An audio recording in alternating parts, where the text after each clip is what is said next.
through the clinic. He was my doctor, so 15 years ago. Let's see, when I gave 12 years ago.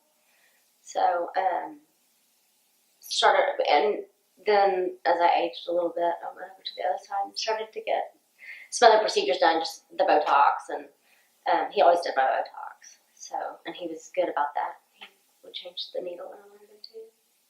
So we had a good rapport. He was, I'm a nurse, so I delivered babies, so he respected my point of view, and I don't know, he would listen to me when, instead of just being a textbook physician that wanted to treat your symptoms. He had your best interest and the least toxic route, because a lot went on there. I mean, there was a lot of therapies.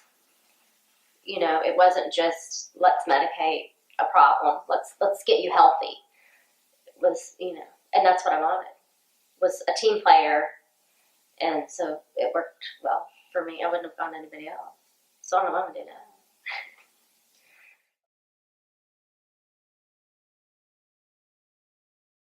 He's been real helpful with my health. I've had rheumatoid arthritis for 17 years, and I try to go the least toxic route as well. And people, me being in the medical field, tend to think, well, why do you do that? Well, I want integrative medicine, and he was willing to go that path with me because I would do the research for it. Like when I had the cat scratch disease, and the surgeon released me, so I was kind of on my own. So I had to become my own advocate. So I took all the paperwork into him that I had researched because he doesn't have time to do that. And I said, here's what this is calling for. It's 4 months of antibiotics, and he didn't even question it. He's just like, okay, that's what we'll try. And so he worked together with you, and that's what you want. That's what you need. You don't, because I've had several rheumatologists that, you have rheumatoid arthritis, put you on methotrexate. Why not be on methotrexate? You take that until your liver tells you not to. So he just was, it was a nice change from some of the traditional doctors that don't want to deviate from textbook. So that's what I needed. So we worked well together. He listened, and I listened to him. And if he disagreed,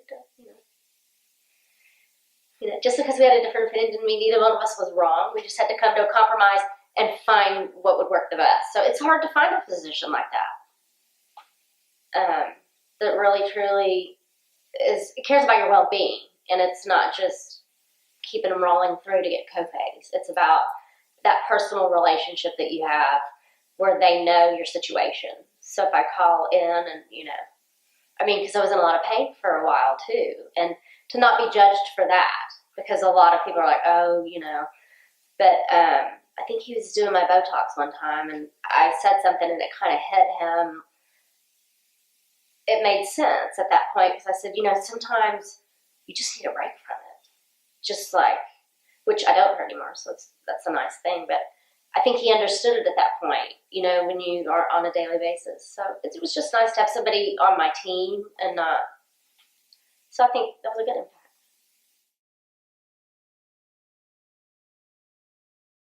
Oh, there's so many, well, not good, but so many different ways, I guess you could take that.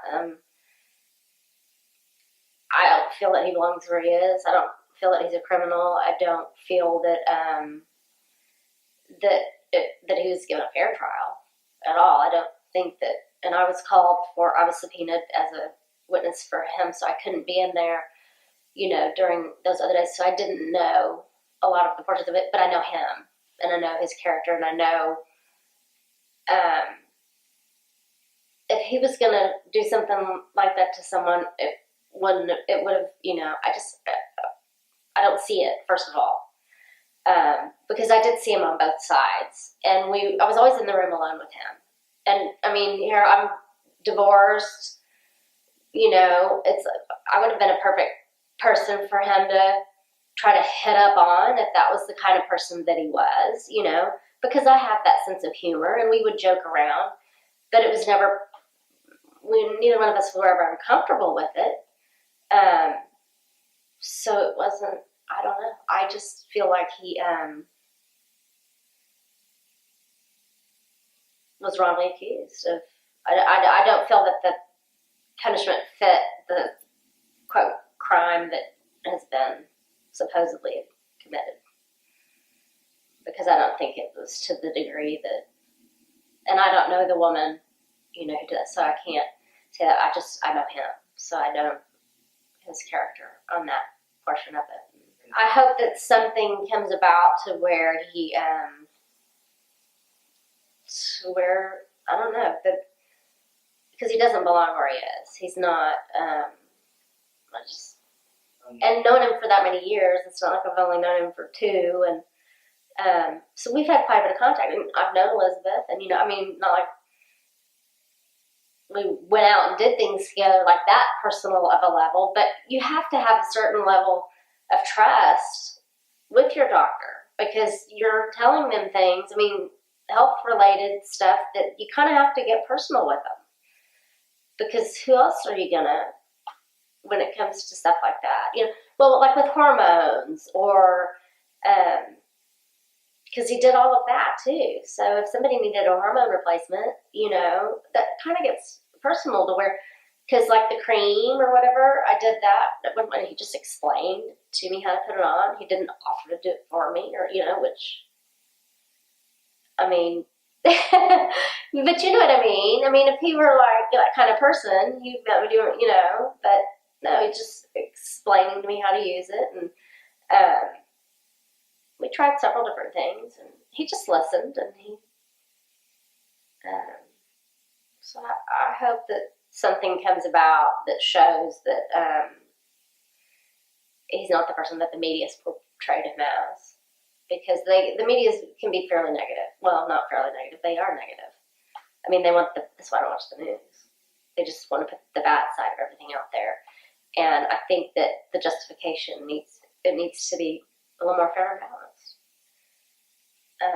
The good side of him needs to come out. He took care of things in a professional manner, but he also was personable. And I think it takes a really good person to have that balance, to, maintain your professionalism, but still be personable. And with doing both sides, with having so much involved with hormone replacement therapy and the procedures on the other side, when you examine someone, you trust that person, and it's like saying, okay, well, I want a tummy tuck, but you can't see me till we go in.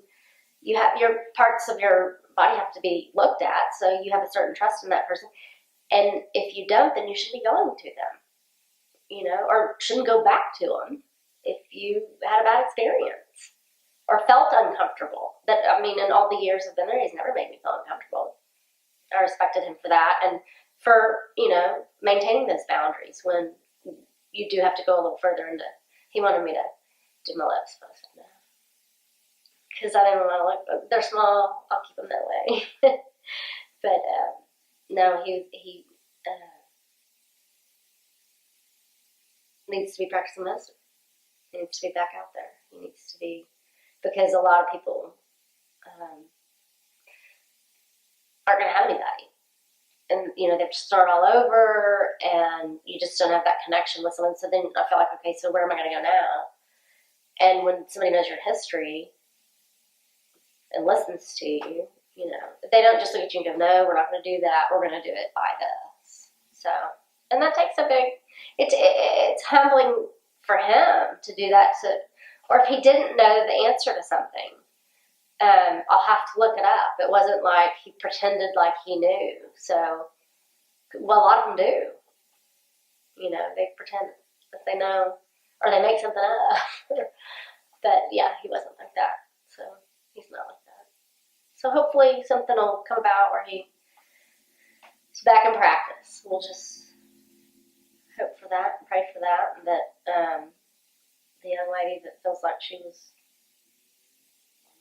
whatever will have change her heart and realize that it was not what she made it out to be.